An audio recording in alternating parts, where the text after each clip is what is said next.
we could go into the parsha. I'm just feeling if people want, we could do a little bit of a musical interlude, especially that having to do. Oh, I have a great segue, especially to cover Reb Nachman. So we could sing a song or two of Reb Nachman, and then what we could do is we could learn together a short Torah of Reb Nachman, Likutei Moharan, having to do with the spiritual meaning of karban, of sacrifice. How does that sound? Sounds good? I vote for that. Okay, good. Yeah, that sounds great. All right. Let's go. So now when it comes to Nigunim in Breslov and Reb Nachman, most songs of Breslov are by the students of Reb Nachman. There are very few songs that we know from Reb Nachman himself. I think just a few couple on a couple few fingers. So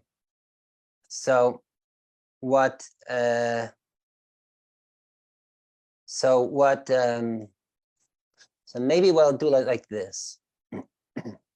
We'll sing. There's a slower song of Reb Nachman.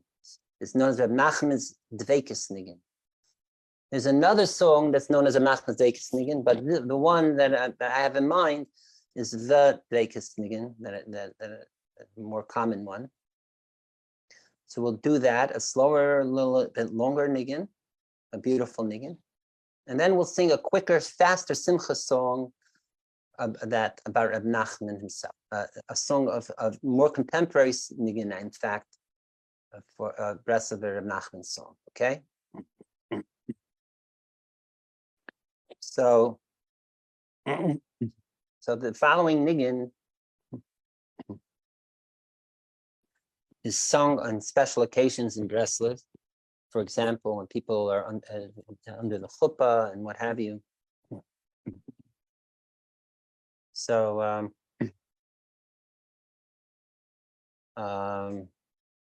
don't know if anyone knows it here. It's not so known. And if anyone wants to meditate on it and close your eyes, it's one of those type of songs, okay? So here it goes. Reb Nachman's Nigun Veikis.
Oh,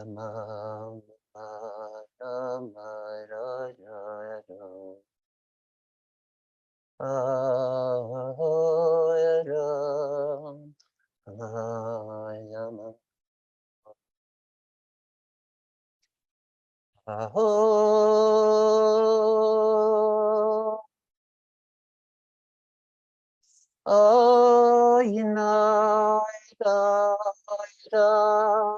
oh, you know, oh, you know, Yama, Yeraraya,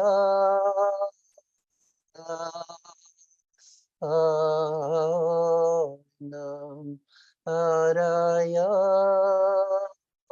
Nam,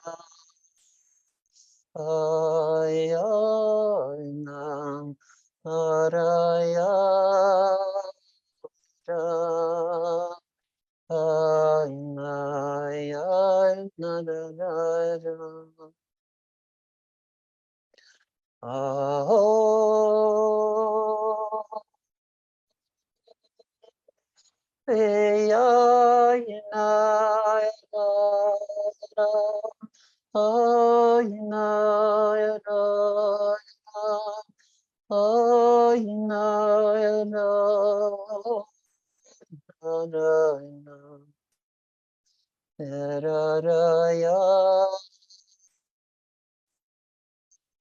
Oh,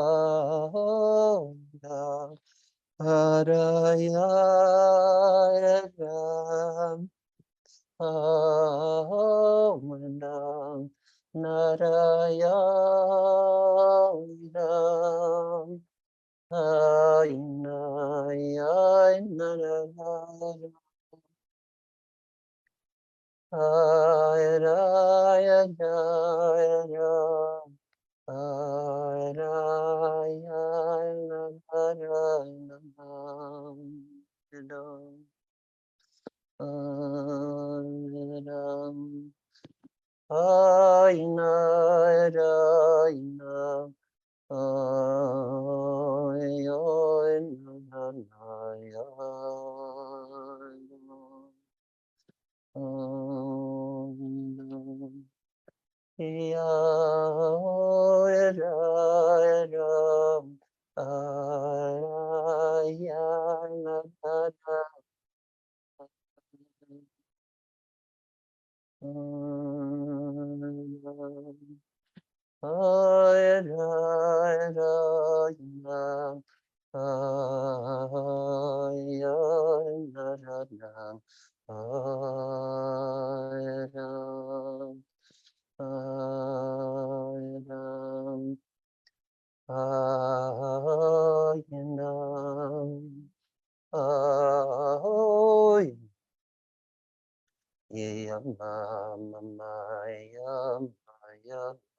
Again, the high part.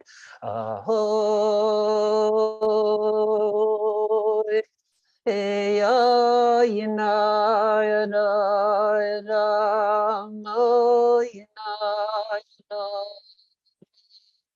oh, yina, ma,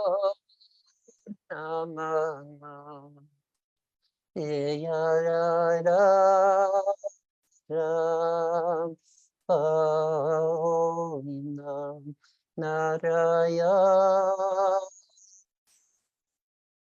Om Narayana,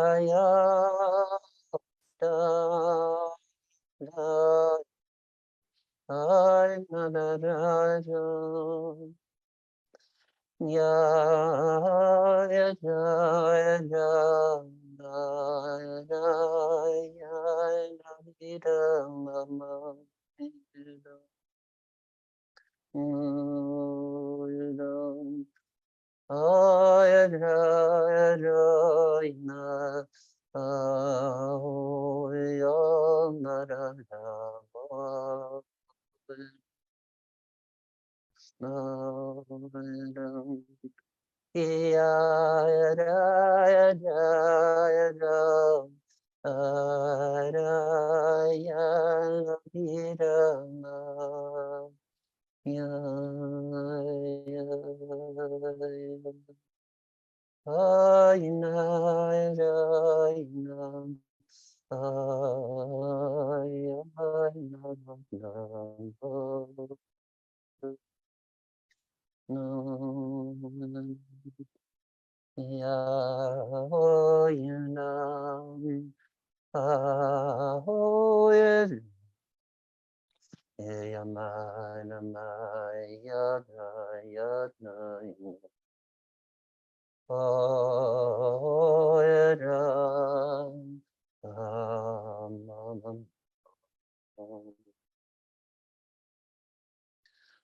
so that's that.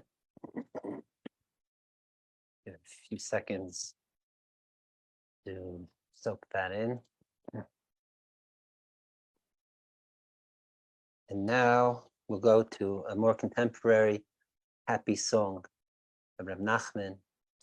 I'll take out here my little rattle. We'll go do it together. If it's too interfering, just let me know.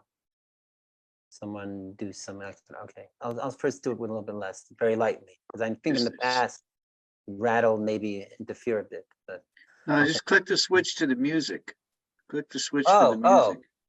Then, that's a good point. Oh, and so now it's on. Okay.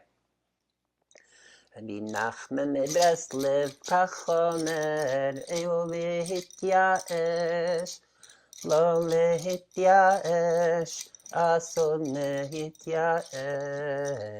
אם הגיע הזמן קשה, רק לשמוח יש, רק לשמוח יש.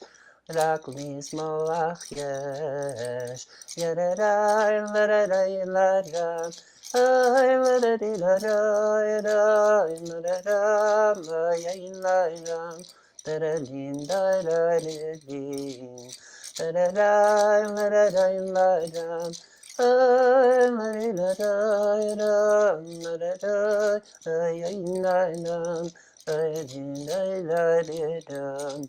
Rabbi Nachman of Breslov used to say, don't never give up, never give up, don't give up. If the hard times come upon you, only be happy, only be happy, only be happy. Yadadai, ladadai, ladai.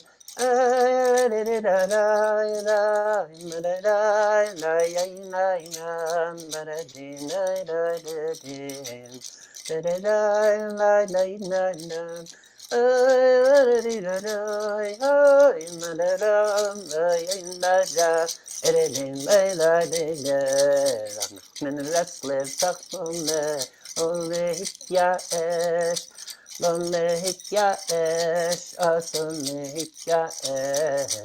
אם הגיע הזמן קשה, רק לשמוח יש, רק לשמוח יש, רק לשמוח יש. לרדאי, לרדאי, לרדאי, אוי, לרדאי, לרדאי, לרדאי, לרדאי, לרדאי, לרדאי, לרדאי, לרדאי, לרדאי.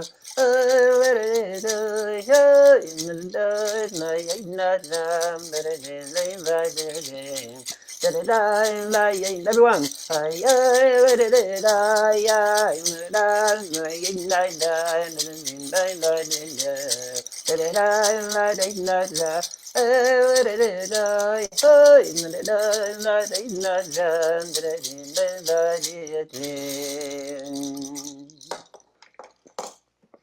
so never give up and always be happy.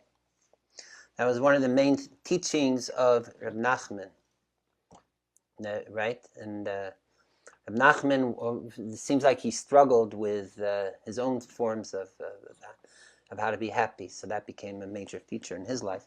Actually, you know the name of Reb Nachman's father? What was Reb Nachman's father's name? Simcha. Simcha, exactly. So Ellie around in Green's his father teens. too. What? Ellie Green's father too. Oh, wow. That's gewaldig. Right, great.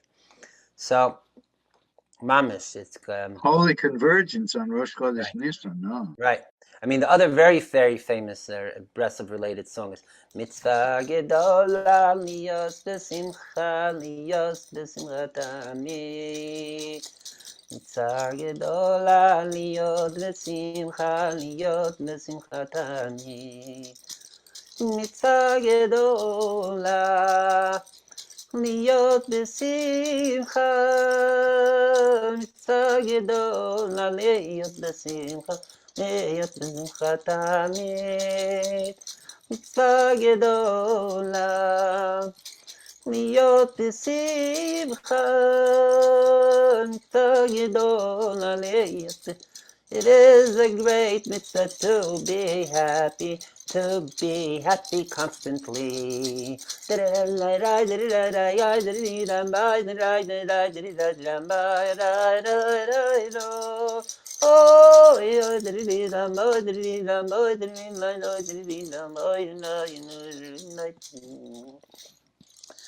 some Hasidic courts, they don't sing mitzvah gedol liyit b'simcha tamid, but they sing like this.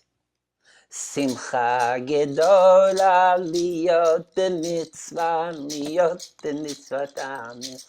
Not just it's a great mitzvah to be always happy, but it's a great simcha, great joy to be always with mitzvah. Simcha gedola liyot b'mitzvah tamid. Okay, just one more very quickly. It's a very famous song associated with, I think Baruch Chait composed it based on the teaching of Nachman, that the whole world is a narrow bridge, and the most important thing is not to have no fear at all, right? Everyone knows this one. Kol halom kulo, geshet tzad miod, geshet tzad miod, geshet tzad miod. Oh, the whole world is a very narrow bridge, a very narrow bridge, a very narrow bridge. Ve'haika, lo lepachet, klal. And the main thing is to recall, is to have no fear at all. Right? That's what we got. By the way, I heard or read somewhere not too long ago a short episode, but this encapsulates in a way the whole difference between Breslov and Lubavitch. And someone had a private audience with Lubavitch Rebbe, and he mentioned this vart from the Breslov, that the whole world is a very narrow bridge, and the only thing is not to have no fear. In Yiddish, you say, the ganze Welt is a sehr schmale Brick, und der Iker is nicht zu schrecken sich, not to be fair. Lubavitcher Rebbe heard this, and he says, I don't get it. He says, really, it should be the following. He says, the whole world is a wide bridge, and the main thing is not to lose yourself in the wideness, the greatness. The ganze Welt is a breite Brick, und der Iker is nicht zu verlieren sich. It's a whole other approach. Okay. So having said that, I got some Reb Nachman.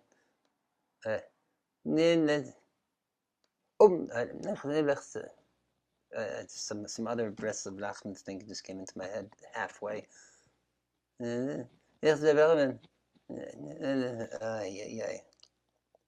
Rabbi Nachman, Nachman meyuman, Nachman meyuman, Rabbi Nachman meyuman, Rabbi Nachman, Nachman meyuman, Nachman meyuman, Rabbi Nachman meyuman. I was just last Thursday, I was at a Gewaldika wedding between a Lubavitcher, the Kala, the bride, Lubavitcher, and the groom. This different Chassidus, actually a grandchild of a Rebbe, who also was very involved with Breslov. So there was this mix of Lubavitch and Breslov at the wedding, including there was a very known, one of the great mashpim teachers of Breslov, around. His name is Rabbi Motke Frank from Yerushalayim, a very sweet person. And I was at the wedding with him, and I know in the past he's very into Lubavitch too. When he would go visit Lubavitch Rebbe's Ohel gravesite, Queens, and he told me we were speaking, and he said he's going to try to go this time too, this visit, and I was going to go with him maybe also. Just saying that these days there's a lot closeness between Breslov and Chabad, and in fact, historically, when the other Chassidim were fighting with the Alter Rebbe, first Rebbe of Chabad, like Avram Kalashker, Baruch Mezhebusher, and those, Reb Nachman was defending the Balatán, the Alter Rebbe.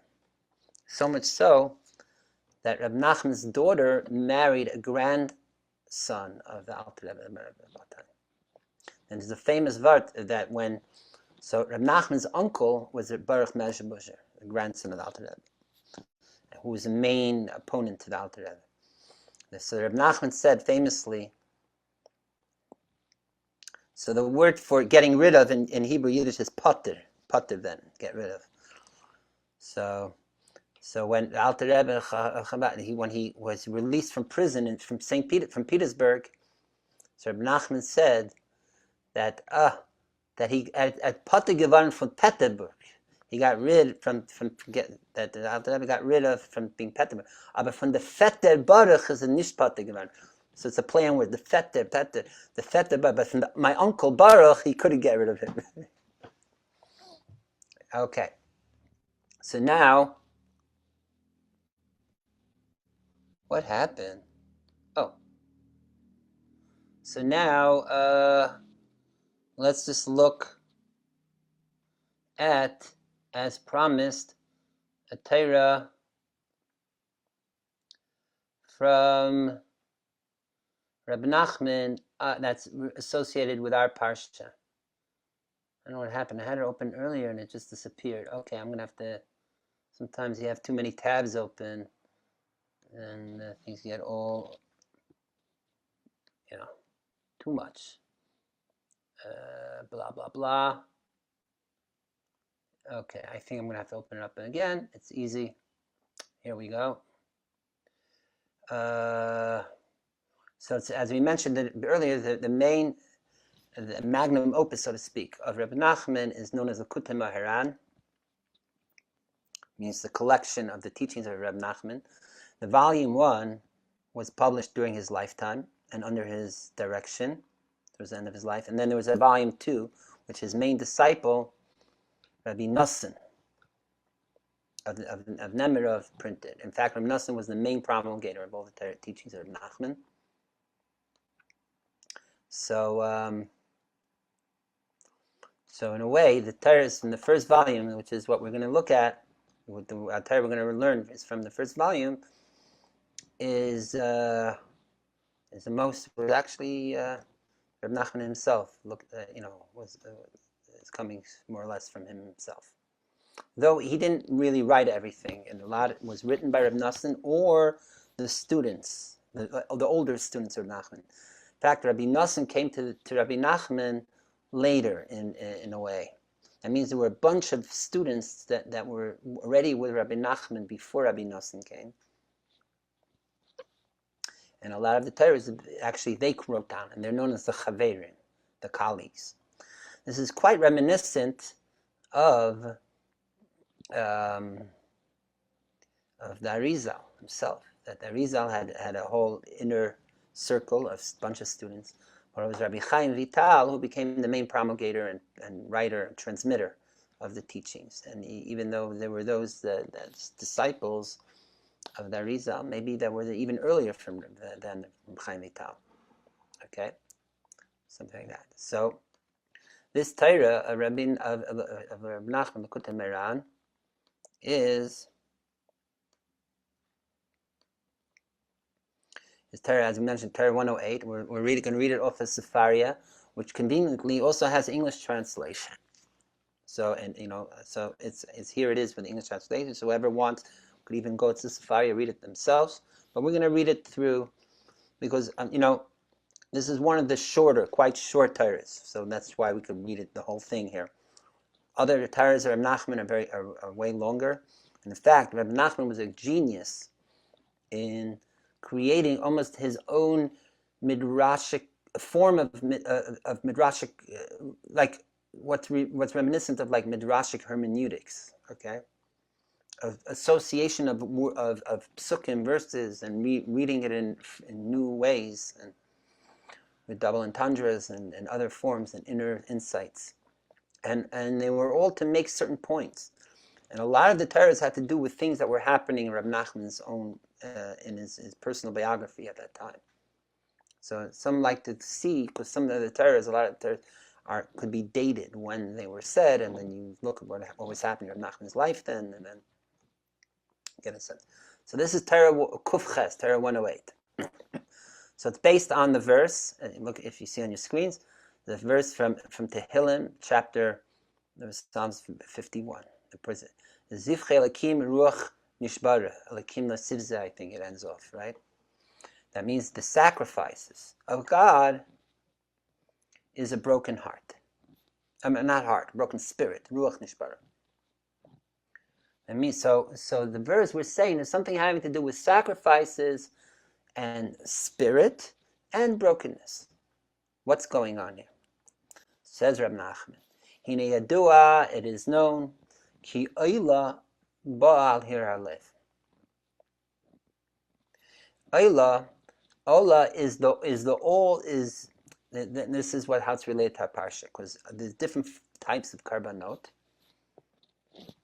There's some karbanot that is half to God, as known, and half to the donator or the human, like a karban asham and chatas and so on.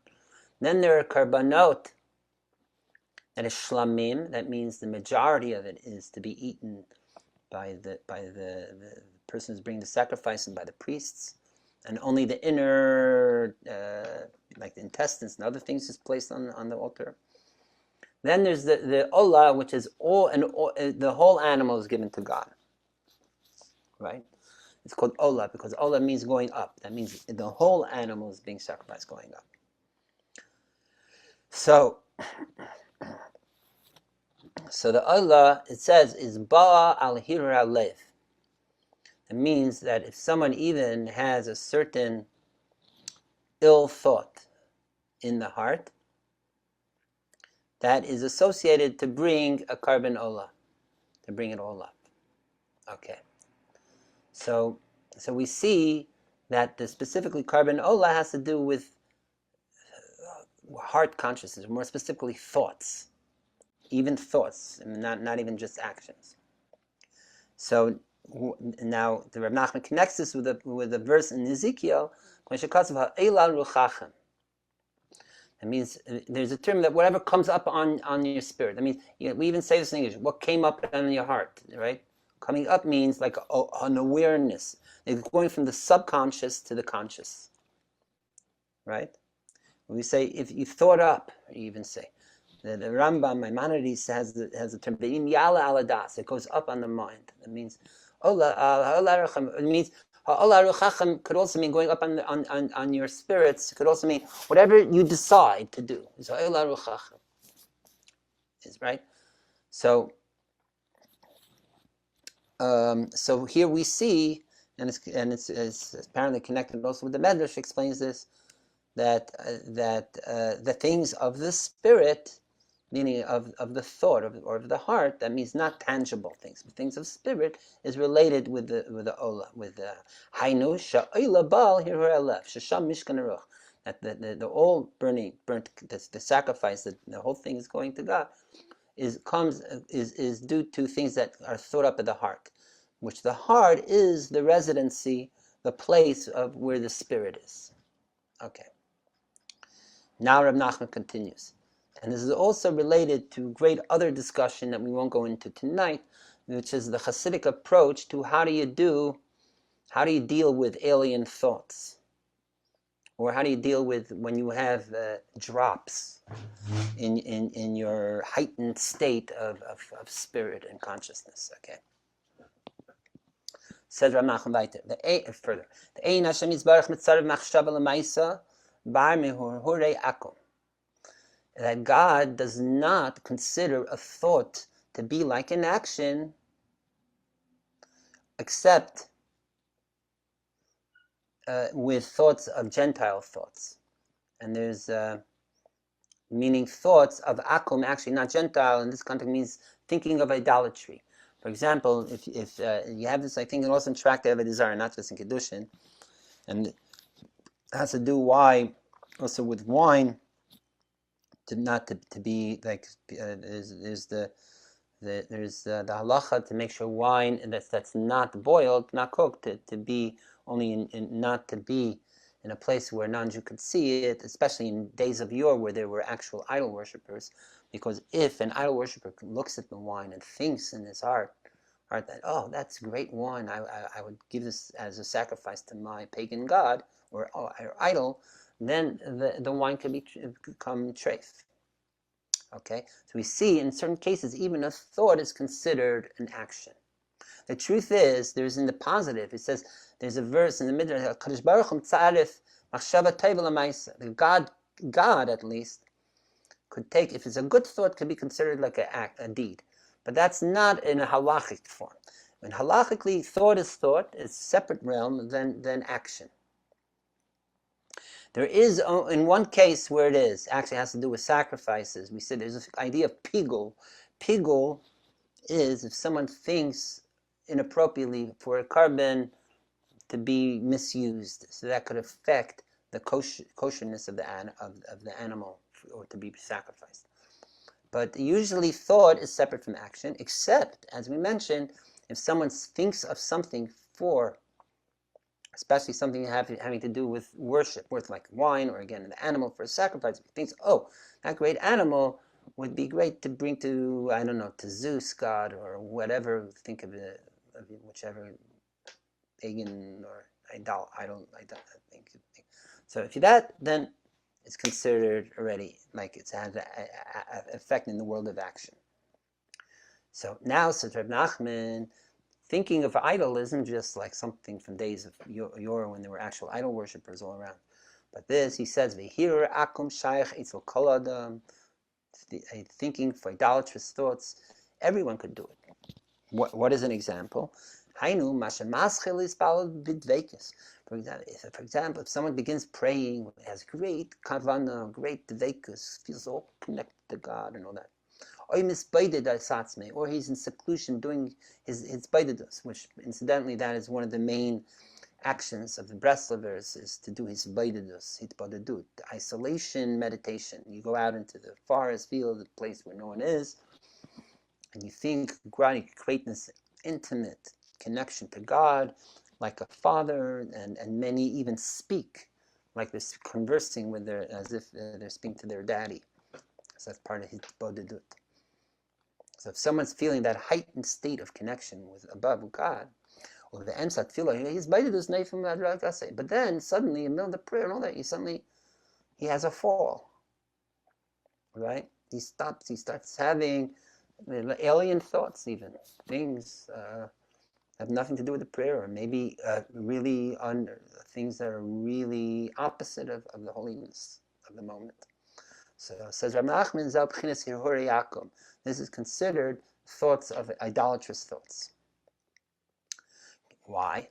Because all the falls of a person, nefila means a spiritual fall. There's even a term for someone who has a spiritual fall. It's called a nofel, someone who's the fallen one. I don't know if you remember from Rapes of Graf, Steinbeck, there's the fallen pastor, priest, or something, preacher, I think. So I don't know who's fallen. So someone has a spiritual existential crisis and falls. But that's in general person. But then even there's many falls. There's the famous thing, Sheva Yipal Tzadik V'Kam. Even the righteous person, 7 times he could fall and then rise up again.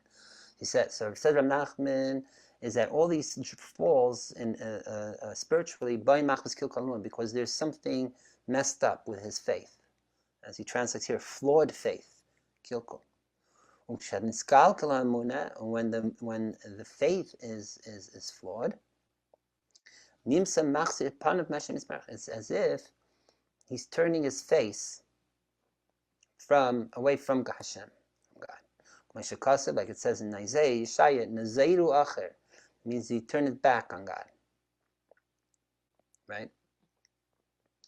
Because Amunah is a face-to-face awareness and openness to Hashem. So, and then it's like you see it, but when you fall, you're not facing God anymore. Hashem is so you think it's just the person falling, no, but there's a reaction from Hashem too. Hashem is and God sees the person's falling, so now in a way God also withdraws, turns his face, so to speak. And right, maybe that's why it's a double concealment thing. Nimsahu acher b'acher. That means it's back to back.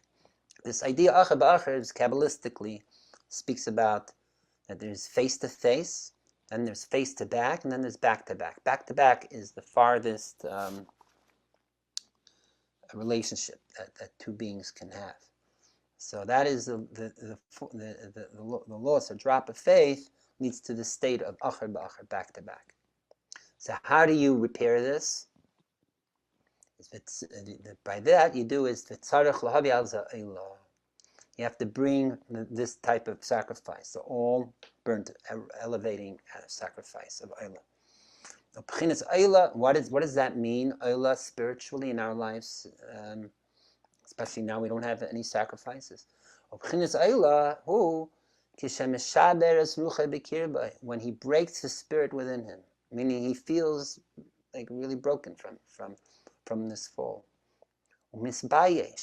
And he becomes ashamed of himself, or even before God, as it says here in the translation. And he thinks to himself the following: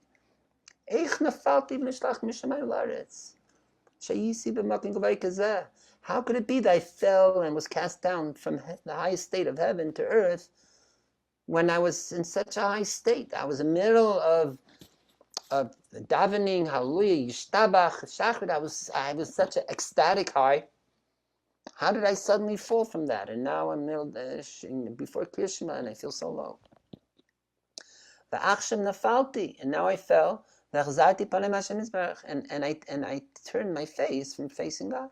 And now I'm here back to God. How could I?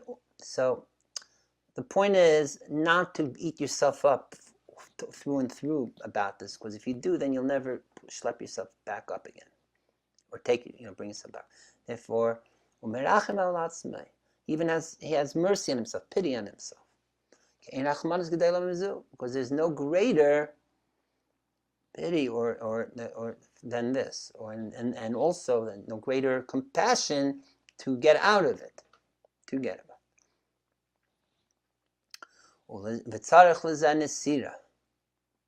And okay, so now we come to another this is also important in Kabbalah, that when it's brought down, and even in Gemara and Medrash too, and Kabbalah, especially Marianic Kabbalah, is very involved in this. That is that when Adam was created, it wasn't just it's very befitting in our days. Adam initially was bigendered. Bigendered meaning that it was that one side, it was like back-to-back Siamese twin.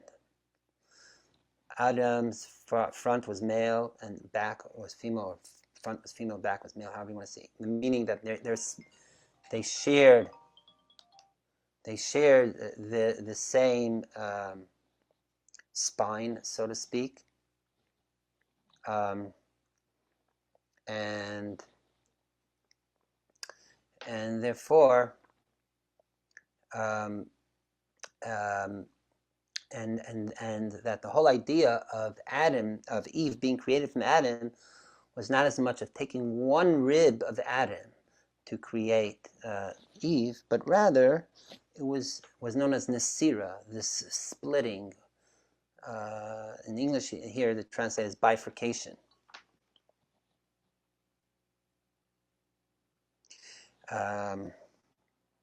Okay. I just got to do this a little bit more. One second. I'm told. 1 second. Okay. So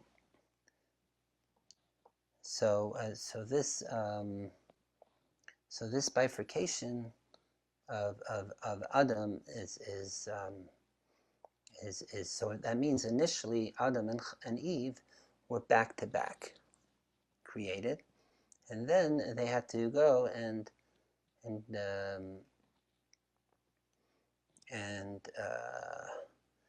it was through this Nisira that is how Eve was created as a separate being. All right, so the whole point is to take this state of back to back and split it, and then turn them both to face each other, to be a face to face, and that is ultimately the whole point of the restoration of the two genders, that both, especially after this the sin of the tree of knowledge, and also of the way to be with the ultimate reunion of the two genders with the Messianic era, and be back to back. Okay.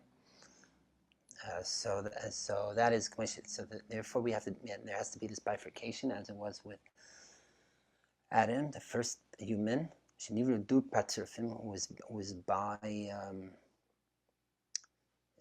bi-gendered, back to back. Then they were split and be face to face.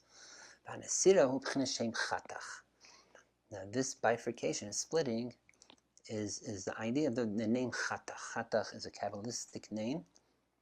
Chatach also is from the word to cut. Okay. And here Nachman is connecting it also with the verse Pateach es yadecha. We say to open your hands, which the last three letters of it, Ches Taf Chaf, is the word Chatach. Hainu she'chotech u'menaser es atzma. This is not just something from the times of Adam, but each of us to find this way of that when we're stuck in this state of back to back, to create this splitting of ourselves, separation in a healthy way, and in order to turn around and to face each other. Okay? Hashem chatach nasa. What is this cutting? So this cutting is that same idea of the breaking of the heart. It's almost like saying to split the heart too. Hashem chatach nasa yidesh meshaber es libay, breaking his heart. Ki kshemishaber es libay, when the person breaks his heart, levadai ma'aneach u'moitzi ruach u'machnis ruach, then certainly he's ma'aneach, the word anacha, which means like a sighing. That means that you give a, like we say in Yiddish, you give a krechts. Right? So when you give a krechts, a sigh, right? What's happening physically? Umotzi ruach, you're exhaling. Umachnis ruach, and then you're inhaling. Like that, like, right? So that brokenness makes you go, oi, That oi and is the breaking of the heart. And so then, v'hu trei ruchen, and that's the two spirits, or the two breaths. Okay? The inhale and the exhale and the inhale, rather. Now, the shnei pa'amim ruach gemati chatach. The ruach is the numerical value of ruach is 214. And the numerical value of chatach is 428. So chatach is 2 times ruach. So that means that cutting, splitting, brokenness of the heart is expressed through the exhale and the inhale. There's a part about Naragatchaber that said that a Yiddish krechts, a Jewish sigh, is tshuva, is like doing tshuva. Oh yeah. That's why we're so obsessed with going oh yeah. And this is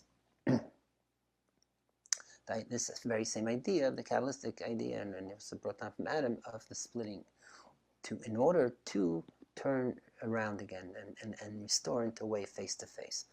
And so the person too, through the fall, gives the krach, feels broken from it, and then is able, through that, creating this doubleness of the spirit, and is then able to come back to a face-to-face encounter with the divine, and then reascend. And that is this idea of the sacrifice of the olah, and as mentioned earlier, that even the word karban, sacrifice, is related to the word karov, to become near, to come close. Okay.